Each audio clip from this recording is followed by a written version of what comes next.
Hey, what's going on? It's Doug Cunnington here, and in this video, I talked to Ben Adler. He blogs over at Affiliate Niche Builders, and he has a pretty awesome Facebook group that you should definitely check out. I personally don't do much in Facebook groups, but Ben has found it to be a good place to hang out and build a community. So in this interview, we talk about how he got started with affiliate marketing in general. We talk about his approach to content and link building, and he's also sold a site very recently. So we go through some of the details there as well. By the way, if you're brand new to the channel and you don't know who I am, welcome. I'm Doug Cunnington. I talk about affiliate marketing and SEO and project management. Have a look at some of the other videos around here. And if you like what you see, please subscribe. If you dig this video, like I mentioned, check out Ben's Facebook group and his blog. Hit the thumbs up. And if you have any questions for Ben, just leave a comment below. I'll bug him and I'll get him to come and answer those questions for you. And without further ado, let's check out the interview with Ben Adler.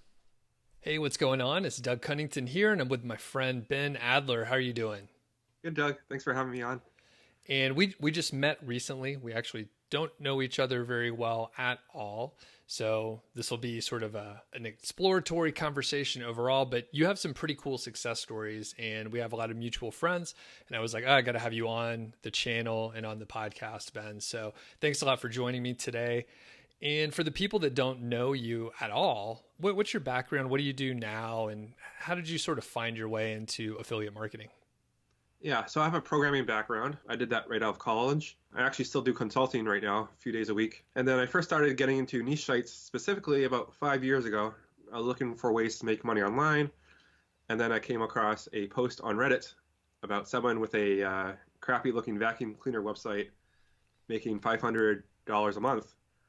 And this website looked really simple and it wasn't, it didn't look very good. So I thought, this website sucks. I can do better. Ignorance is bliss, I guess, because I didn't know anything about online marketing. I just knew I could make a website like that. Yeah. So I tried a couple websites. That didn't really work out. I had this product in the back of my head.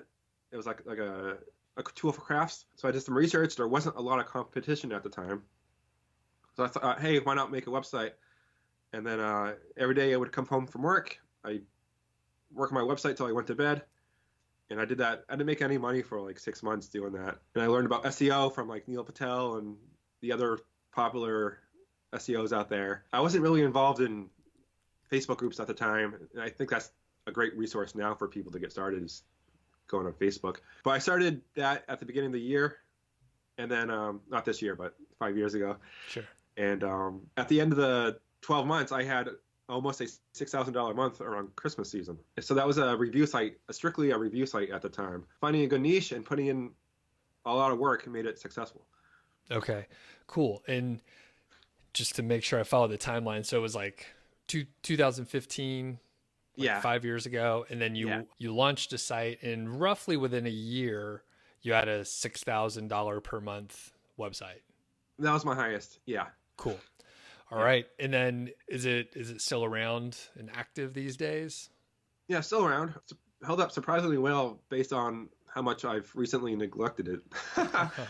Considering I did very little link building. I did a little bit in the beginning with like the broken link builder tactic and a few outreach.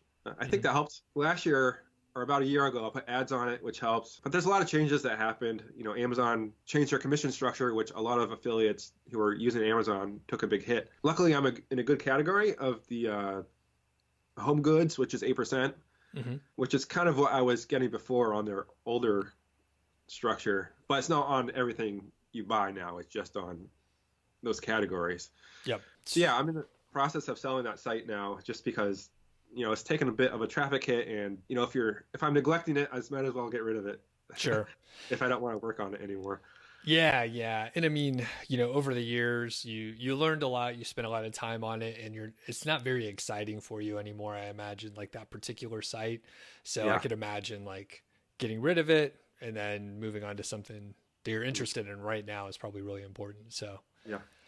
Cool. And there's a lot of stuff that you mentioned that I want to dig into, but at the very beginning, you said you found some a Reddit thread. You were like, hey, I could do that. And I remember when I first started listening to Smart Passive Income, first I thought it was a total scam. But then once I moved past that, I thought, oh, you know what? I'm going to give it a shot. I was naive enough to not realize that there's a lot of mistakes and complicated things that you can do, and just actually a lot of mistakes that you can make. Now that I'm thinking about it, I made a lot of mistakes. So I wasn't actively looking for any kind of online business stuff. Like, what were you looking for? Why were you trolling over there on Reddit and checking things out? And I guess it was like the entrepreneurship subreddit or something.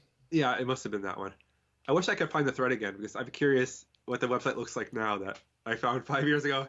But I haven't been able to find it since. Yeah, I've always been interested in business since I was a kid, mainly because maybe my dad has his own business. But I just like the idea of creating something else that makes money for you.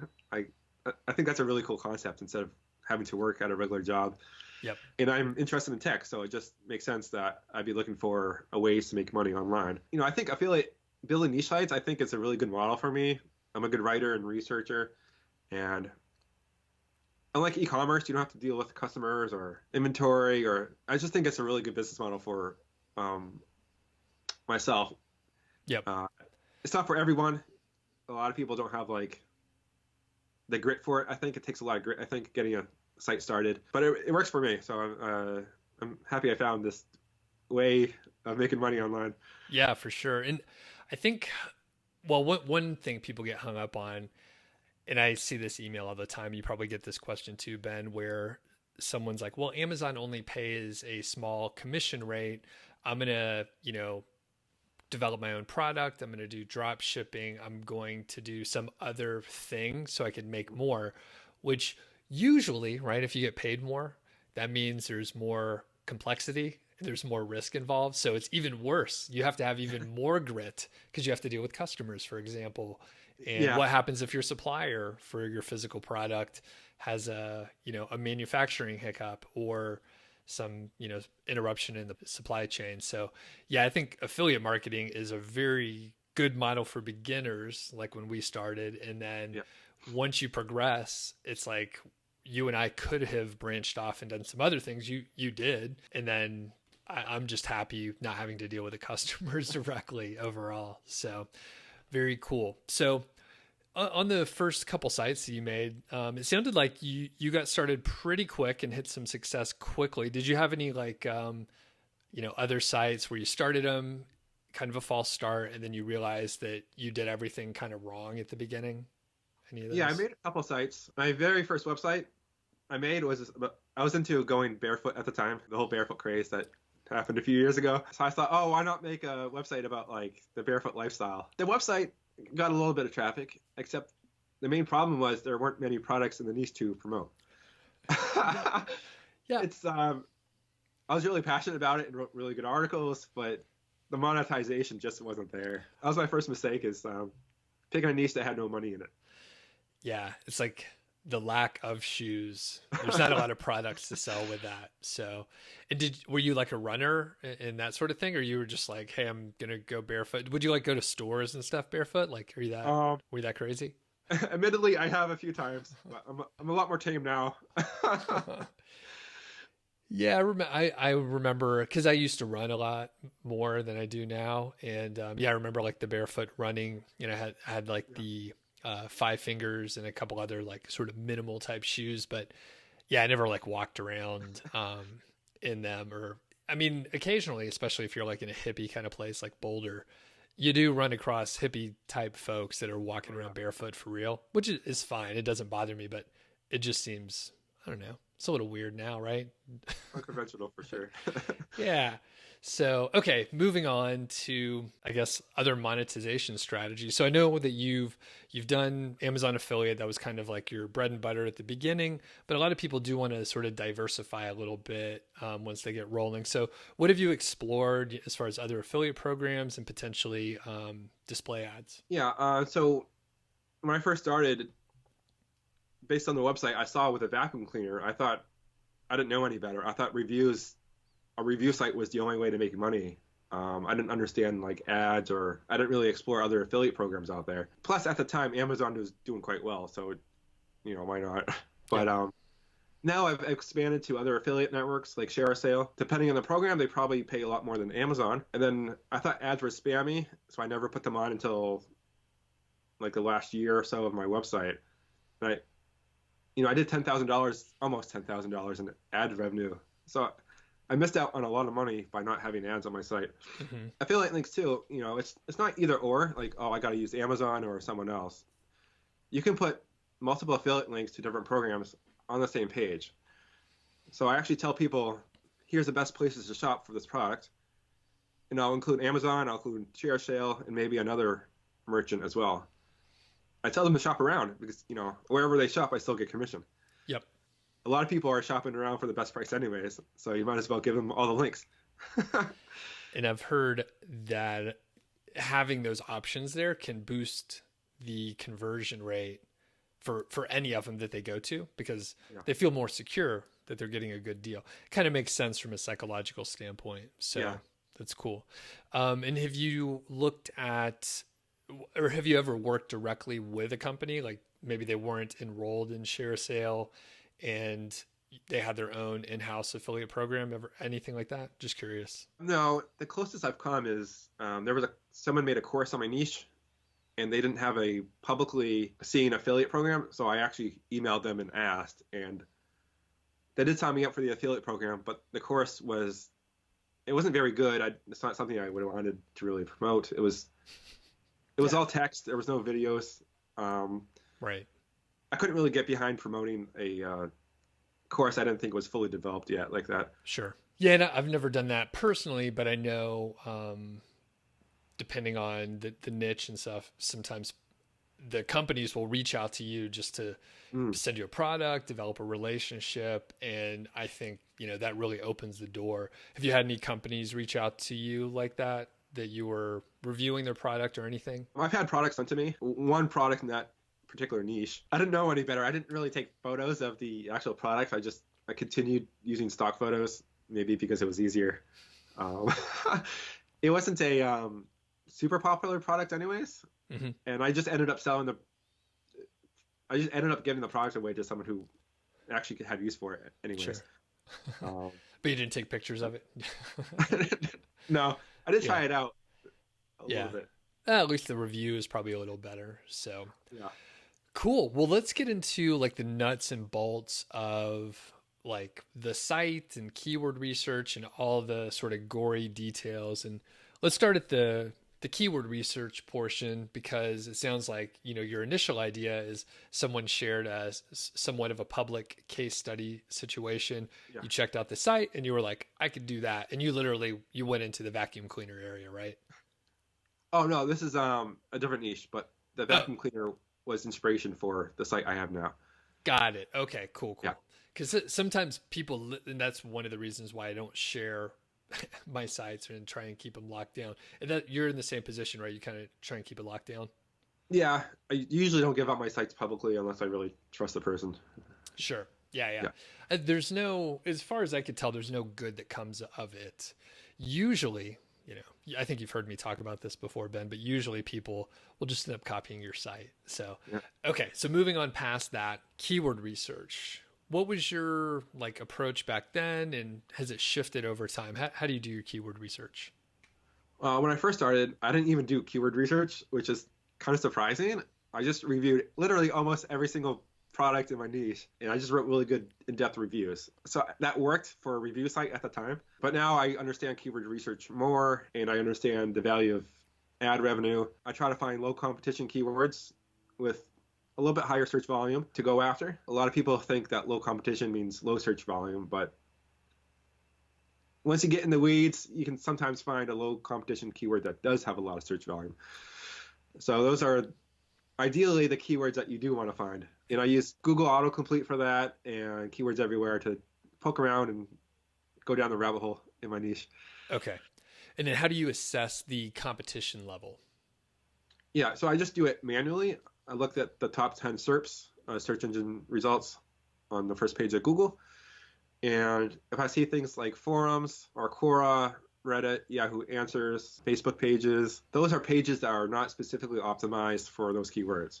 So a lot of effort hasn't been put into them to make them rank. And they are ranking, which means they are low competition. If I see a lot of authority sites from well-known websites in my niche, or even like USA Today or whatever, or Forbes, those are probably higher competition topics in keywords. As far as like the number of backlinks, do you go that deep in analysis on the first page of the SERPs there? Or are you like checking like, hey, this site, well, first, I'll give you a little more strict criteria. So let's say it's not any of those big sites. It's not like Business Insider, Wirecutter. So it's mostly affiliate sites.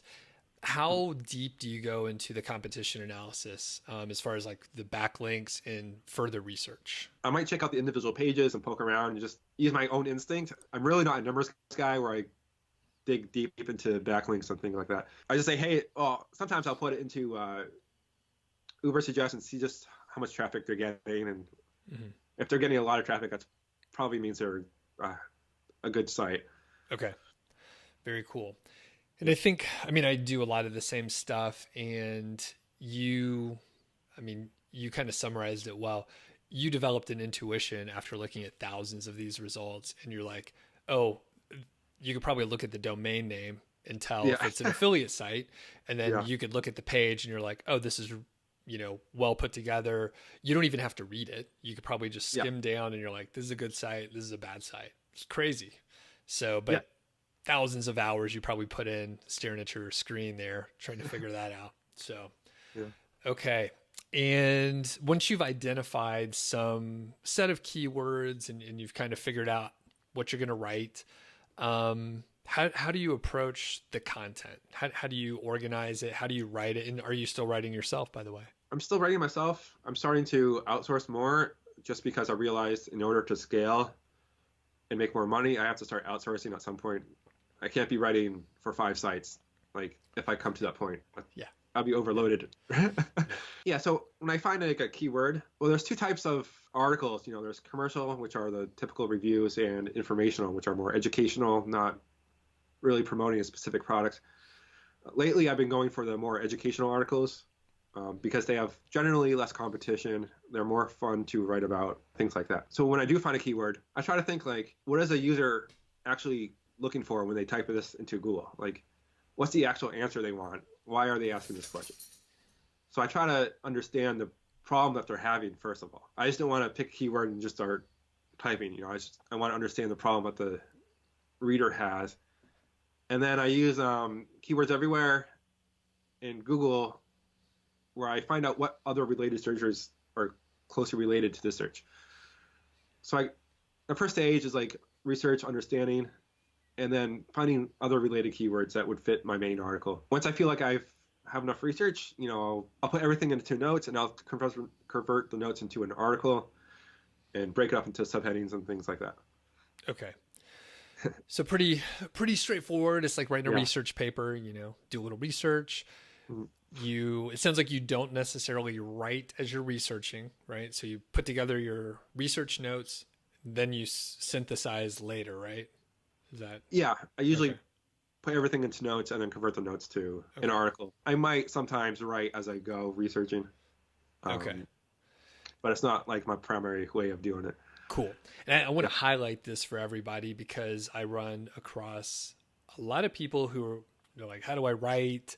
I write really slow. And they're like, hey, I've been putting in, I don't know, like 20 hours a week. And they're like, I can only get like 1 article out per 20 hours. And I'm like, okay, you're doing something wrong. You're getting in your own way somehow. So I think a lot of times people end up doing research and writing and editing all at the same time. So it just bogs down their process. And sometimes they don't finish. So that's the worst part. But it's perfect the way you're doing it. It's kind of what I do. I don't write myself, but when I do write certain things, not affiliate content, I'll try to research ahead of time and then write it later and then even edit it later after that. So at least my brain, it needs to like shift to different activities. So that makes sense. And then as far as like the length of the content, how long is the content? It depends on the topic. I know it depends is a answer that's often given in this industry. Yeah. If I'm, answering a general question that someone has, that's a basic question, 1,200 words I try to shoot for. Some articles I get a lot of traffic from aren't even that long. Sometimes they're 800 words and I get a good amount of traffic from them just Mhm. because there's very little competition. If it's a really in-depth, more complicated topic, or it's talking about different related things very closely, 2,500 words would probably be my upper limit. But it really depends on the topic and the complexity. People say longer content. Some people say longer content is better, but I just try to cover the topic thoroughly and just be really helpful and not add unrelated topics or stretch my content out just to fill a word count. Yep. And I think, well, I've definitely been guilty of this because there were a couple case studies, or least a little bit of a study where it was like longer content pulls in more keywords, which is true, but Yeah. the consequence is if you're fluffing it up too much, it's a Yeah. harder to read and people don't get what they're looking for. They don't solve the problem, to your point Yeah. earlier. So, okay. So it sounds like generally you're aiming for over 1,000, Yeah. for most content. And then for more in-depth, 2,500 is sort of the upper limit. Yeah. Okay. And Exactly. have there been a few articles where you pushed it and you were like, hey, 5,000 words for this because there's so many products or something like that? I don't think I've ever written a 5,000 word article. My longest is probably in the 3,000 range. Okay. Another point to finding low competition keywords is you can rank without having to do so much work into your article. Like writing 3,000 word articles is pretty draining, like for Yeah. me. It's a lot of words. Yeah. Especially when hey, I could have done two for the price of Works. one, Yeah. 1,500 words there. Okay. Yeah. Awesome. And you mentioned subheadings and some other formatting topics.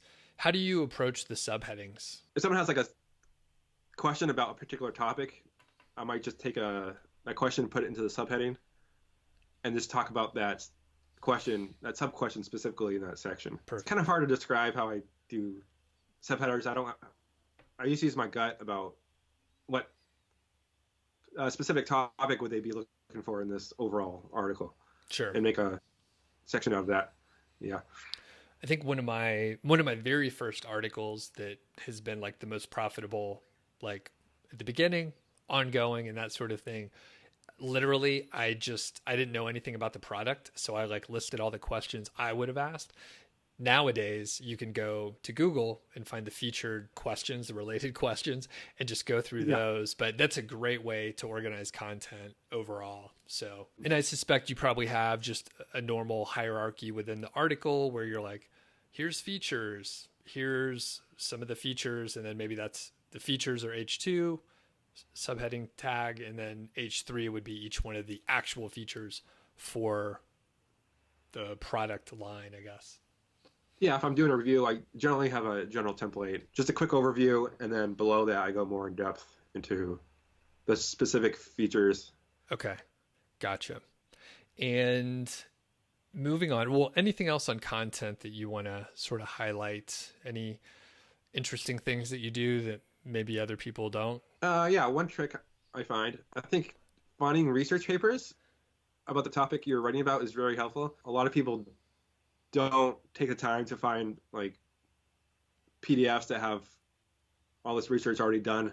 I think that can be really powerful. And if you link to it, that's probably helps SEO a lot too. So if you're writing articles, just see like what kind of research have like professional research that people have already done for that topic. Because you might be surprised, like there's all sorts of studies done about products and like weird studies in general people do about certain things that you can mention and reference in your article. How do you search for those? Do you have any footprints that you look for to find such PDF research papers? Yeah, so I'll type in my general keyword, like, and then I'll put in quotes like study or do site:/.gov where I can find government studies Okay. and little tricks like that. Sometimes I'll put PDF in the search query too to find PDFs because PDFs are full of like just really good information. Okay. Interesting. And right. So I have done some keyword research in the past and I know how to look for footprints and stuff.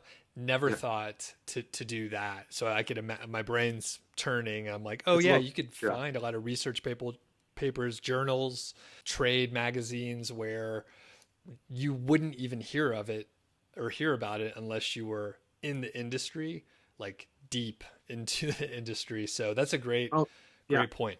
Oh, one of my sites I do have, someone did do a really good study on a certain type of product. They actually tested these in real life, and there's like a dozen different products, and they ranked them how well they did. And it's like that's like hugely valuable information that not a lot of people look for. Cool. And I could give a specific example because I know some people are like, come on, man, you guys got to be specific. I'm into beer, I'm into home brewing, and I'm a beer judge, all this stuff, right? And there are a handful of affiliate, like home brewing and beer related websites, winemaking, kombucha, all that sort of home fermentation area. And I know that there are a lot of trade journals where they maybe test many different yeast, or maybe they test different materials for the kettles or the fermentation vessels or something like that. And again, I'm interested in this stuff, and I have shelves of books on beer and brewing and all those related topics, and yeast and malt and everything. And there are definitely trade journals, and there are a lot of studies in general by universities, because a lot of these folks are, PhDs in biology and microbiology and stuff like that. So you literally could find studies on products that you would be covering on your affiliate site if it's in home brewing. So just a random example. Hopefully that's not what you were talking about. No, I'm not. I'm not in the beer niche. Okay. Or home brewing. Cool. These studies too, that shows the products favorably. Some of these studies can really help conversions. I would imagine it shoots it through the roof, and you probably, like you said, you get a minor SEO benefit by linking to an actual good source, being that hub for data. I think you potentially could reach out to the people that wrote the study, right? Because who's reaching out to some PhD in microbiology to be published on some website? They're probably going to be thrilled. Like, hey, I could talk about this. And you can reach out and maybe expand your network in the actual like academic area. So, okay, cool. Any others on the content area? Yeah, just a general like mindset is like, don't focus on very specific keywords. I think Google now is favoring more about like the topic as a whole rather than specific keywords. So I think keywords are going away in the traditional sense with like exact phrase matching and things like that. And I think now just focus on the topic, understand what the user really wants when they search for something, try to understand the problem. And, that's why people use search engines. They have problems they want to find solutions to. So keep that in mind. Well said. Shifting to link building, you mentioned that you tried some like broken link building and resource page sort of stuff. All right, what's your overall approach to link building? Yeah, so right now I'm actually not doing any. I'm only focusing on keyword research and content. I find that link building for me to be very tedious. And if you do pay someone else to do it, you have to pay money, and you don't know if the links will be any good all the time. In the beginning, I was just doing manual outreach. That actually worked a little bit. So sometimes I would have a helpful guide I put together, and I would just email people saying, hey, feel free to link to this or add it to your website if you find it will be helpful for your readers. Another link I got was using the broken link builder technique. That's where you find broken links on someone else's webpage and say, hey, I noticed this link doesn't work anymore. While you're in there editing, if you want to link to my website instead, feel free. So I actually got a link that way. But I've never built PBNs or anything like that. Okay. And for the broken link building, did you say you got one link, or you did this a few times and it worked okay? Used it a little bit and I got one link from it. Okay. Just want to emphasize that because I think, circa 2015, 2016, when you were, that's around when you tried it, right? Oh yeah, in the beginning of, yeah, about a few years ago. Yeah. Okay. Yeah. Because, and the point being, marketers ruin everything. So now people have done, I got an email just the other day. Hey, you got a broken link on Niche Site Project. Why don't you link over here? And I was like, I don't know who you are. Your resource. Yeah. It's truly a broken link, but at the same time, it's like, I don't think it works anymore. In theory, it could work, but I think you would have to be approaching maybe like an EDU type site or something where they're like, oh, we actually need to update this, and that is a good resource. But I think nowadays it's so abused that broken link building or letting people know that you published a resource, I don't think it really works. I mean, do you have any opinion on that? Yeah, I tend to agree with you. Like marketers do everything, and a lot of other people are using the same exact techniques. So if there's a popular blog that you're reaching out to, they probably get emailed every day about these kind of requests. Yeah. And I mean, it is an actual way to get links and that sort of thing. But I think unless you're working for a big company and they have a big budget to pay for the resource to do that work, it's probably more work than and more resources than necessary. So okay, cool. And so at this point, you're publishing content, not super long, not super competitive, and you're just making sure you have the searcher in mind and you want to solve their problem. Yeah, exactly. Okay. Good summary. And I'm just curious, like at the time that you were starting, I guess there were a lot of penalties for PBNs and stuff like that. So just curious, did you ever think about doing any gray hat activity, or by that time when you were starting, it was kind of frowned upon already by the people you were following? Yeah, I didn't quite know what PBNs were until maybe a year ago. So the idea, though, of creating another website to link to mine to influence rankings did occur to me, but I thought it was a lot of work, and I just wasn't up for the work involved in doing that. So laziness. Okay. That's good. No, I mean, Laziness helps. it's a ton of work. I mean, I had some big networks many years ago, like several of us did. And yeah, it's a ton of work. It's a whole other set of activities. And if you just have one other site, not a big deal.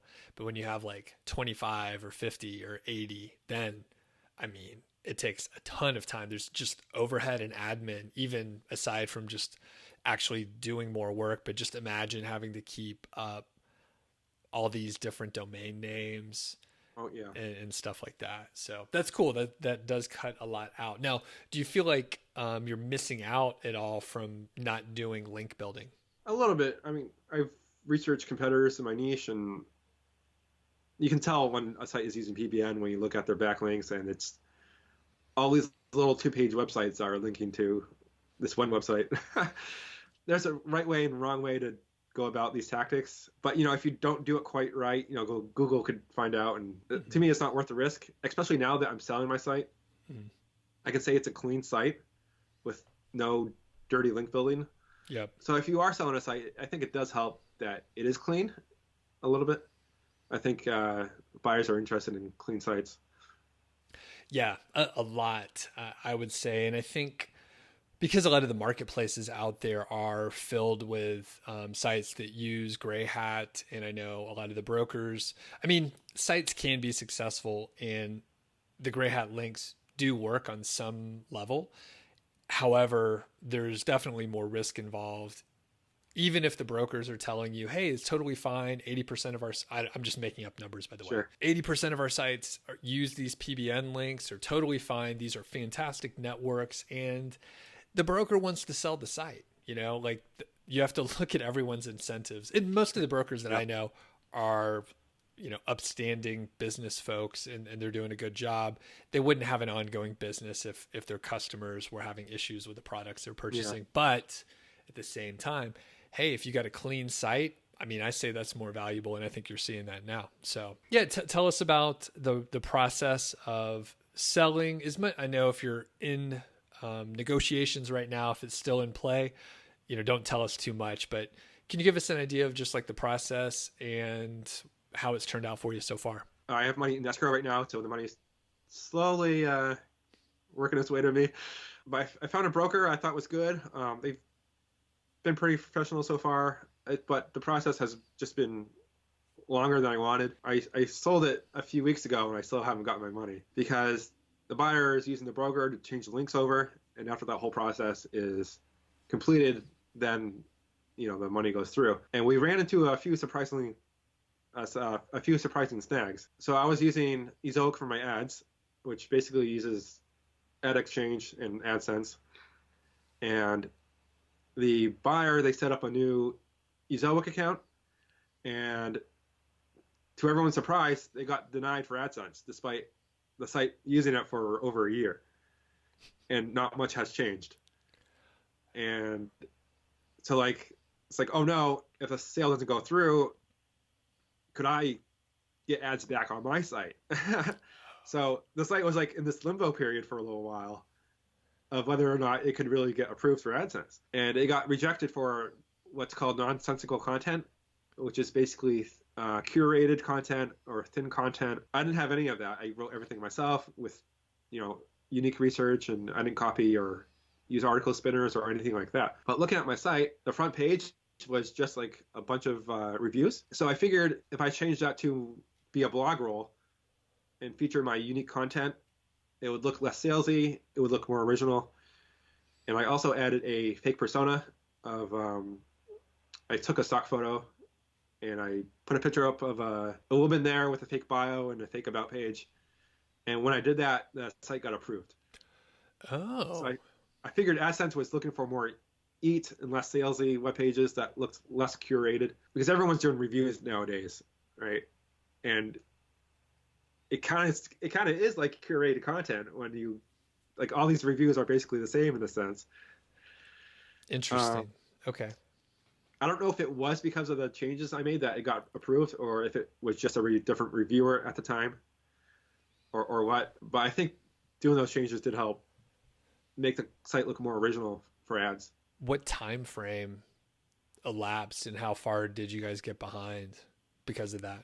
It was maybe about a week. We're emailing with Ezoic support, but they're not AdSense support. And AdSense support is, to my knowledge, pretty virtually non-existent. So I couldn't even get a hold of AdSense. So it was a tricky situation, and that's how I navigated it. Okay. And I have heard a couple people mention selling a site and opening a new AdSense account. You have to make sure things are done in a sort of methodical way so that the issue that you described doesn't happen. Because now the money's still in escrow. And typically, that's a 5 to 7 day period where the new owner can verify traffic and earnings, right? Yeah, and that's what we're going through now. With our broker, I think it's 10 days. I have to look at the contract. I'm not exactly sure. Okay. A longer process than I would like, despite everything sense along the way of how they're doing things. Gotcha. Well, any other snags aside from that one pretty major one? Nothing major, but like getting approved for affiliate programs takes, that could take a few days or even a week for specific programs, especially if the program is manually reviewed. They might just only review publishers once a week, depending on the affiliate manager. So all these things can delay a sale if you're not selling it like as is, Sure. And I think, just thinking ahead, if someone was selling, I don't know if it would help, but I bet if you reached out to your affiliate manager before you sold it and said, hey, I'm selling this, it's going to be in good hands. Heads up, you're going to get a request for approval over here. Like, please expedite it or whatever. That can maybe, but like you said, if it's kind of a hands-off situation and they do it once a week or every 2 weeks or something, then, maybe you don't get eyes on it for a while. But okay, cool. And as far as like the due diligence and vetting your site, like how was it working with the particular broker, which we don't need to mention, but just curious, like, was it what you expected? Yeah, it was very easy. I just had to verify my identity, take screenshots of my earnings, and take screenshots that I actually received the earnings in my bank account. So most of it was just filling out forms of income reports and taking screenshots. And I like that easy process that I went through as a seller. All right. Fairly straightforward, easier than getting a mortgage, but you gotta go to your bank account and verify some things. So That's okay. That's what I've seen too. Yeah. All right. Well, I'm curious because I'm not a Facebook person anymore. I have an account, but I am largely not active. And I know you have a Facebook group. You even mentioned earlier, like, hey, it's a great resource out there. And I think I just got a bad taste in my mouth from some of the groups that I was in, where I was like, there's so many people that don't know what they're talking about, just talking. And then they would, bust my balls when I would go chime in. So I was like, you know what? I'm out. There's plenty of other places with other people, and I don't like these groups. I Yeah. know groups have their own personality. So what do you like about the Facebook group sort of, I guess, atmosphere and community?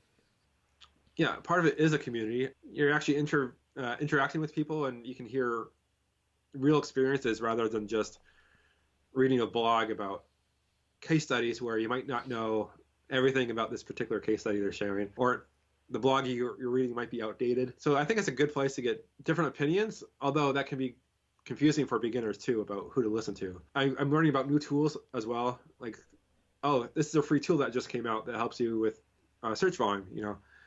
Like I wouldn't have known that unless I was like on Facebook learning about all these different things. Cool.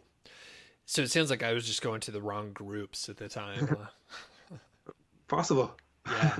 And you started the group and you curate the members and stuff like that. Is that correct? Yeah, there's a few groups I'm actively involved in, and if I don't like a particular group, I ignore it or leave. Okay. And then have you had any interesting issues or stories with members of the group where you're like, oh, you know what? I got to kick this person out, or someone Oh, spamming? yeah. Of my particular group, yeah. Well, I vet people before they join, so they have to answer questions, and then based on their answers, I accept them. Most of the time, 99% of the time, if they answer the questions like a normal person and not a spammer, they'll get inside the group. So that's a good way. Like spam is reducing my group significantly. And then I've had some problem cases where people are being self-promotional, but they're pretending they're not, and you can tell they're fishing for something. Yeah. Yeah. Yeah. And I think, I mean, what do they do? They're like, hey, just I'm doing a survey. Just come over to my site or something like that. Or I don't want to mention anything specific because people will know who I'm talking about. And you can tell me after we stop recording. yeah.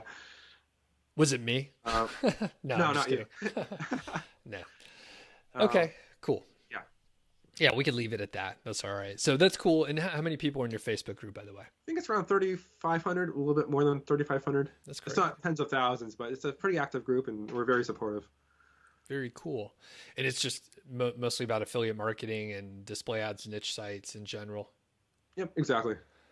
All right, cool. Well, do you have any sort of final advice or knowledge you want to pass on before we tell people where they could find you? Yeah, I think with any online business, you have to find your own niche. And what I mean by that is, find what works for you. I like reading, I like researching and writing and making blogs, but someone else who doesn't like that, niche websites probably won't work for them.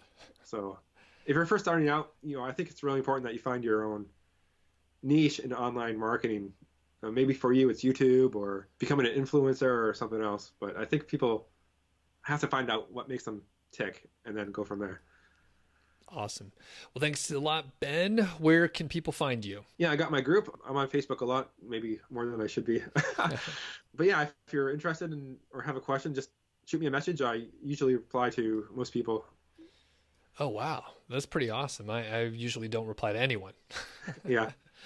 Very good. Well, thanks a lot, Ben. We'll put links in everything so people can join up your group and reach out to you.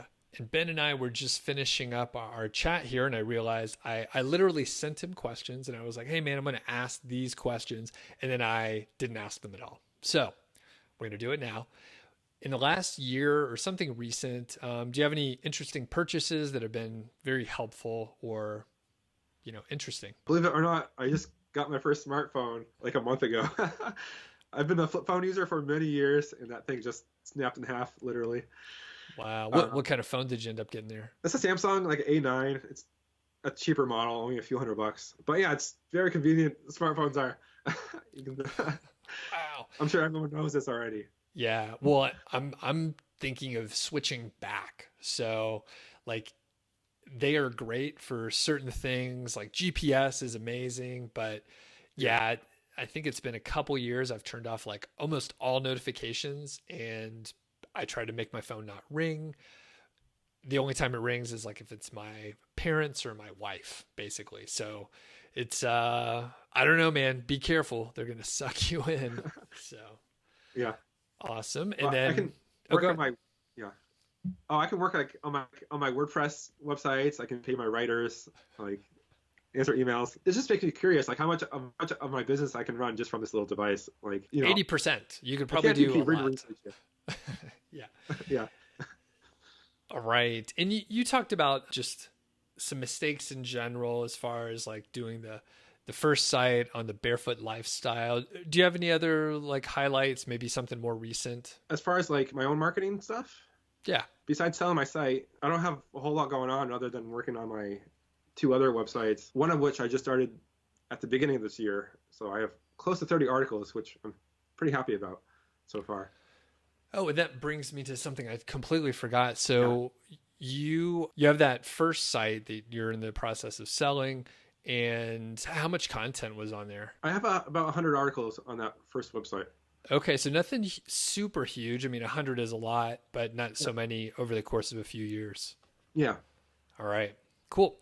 And then the final thing I'll ask here is around earnings. I know, like me, you're not publishing like detailed income reports like some of our friends out there, but Right. yeah, can you give us an idea of the scope of revenue coming in? Last year in total, I did about 30,000 throughout the whole year, and that mainly came from my one website. All right, cool. So I'm kind of starting over now with my two other websites. Awesome. And actually, let's shift into that. I didn't know you were starting a brand new one. It's only a few months old now. You got 30 articles. So, what's your sort of game plan for that one? And where do you expect the trajectory to be? Yeah, so I originally built this website to sell, but I'm actually enjoying it, so we'll see how it goes. That website is mostly outsourced content, and that website was actually created from a challenge my buddy put together where we wanted to see if we could build a website in 90 days and start making money from it without any backlinks. So there's actually a separate group for that, and a few people have made money already doing this. But it takes 6 to 9 months to fully rank a website, so it's been quite challenging so far, I think. Yeah. So, so 90 days, is it up yet? Are you going to hit? No, we have about a week left. Okay. It started January 1, so Okay. it'll end next week. Gotcha. And will you have made any money? Not yet. No. Okay. Uh, Yesterday I had like the most organics at like 7 a day organic searches. All So right. it's starting to get up there a little bit. Getting But it's a brand new close. site. You just have to wait it out and just trust the process when you're creating a new website. Yep. Totally. Cool. Well, thanks a lot, Ben. I appreciate it. And yeah, we'll have to get an update from you on that new website sometime soon. Cool. Thank you, Doug. Thanks again to Ben. Really appreciate his time. And if you have any questions for him or anything, just leave a comment below. And do check out his blog over at Niche Affiliate Builders or Affiliate Niche Builders. The link's below. Don't worry about that. And you could also join his Facebook group. Just let him know that you learned about it from me. It's always good to do that. And have a great day out there. We'll catch you on the next one.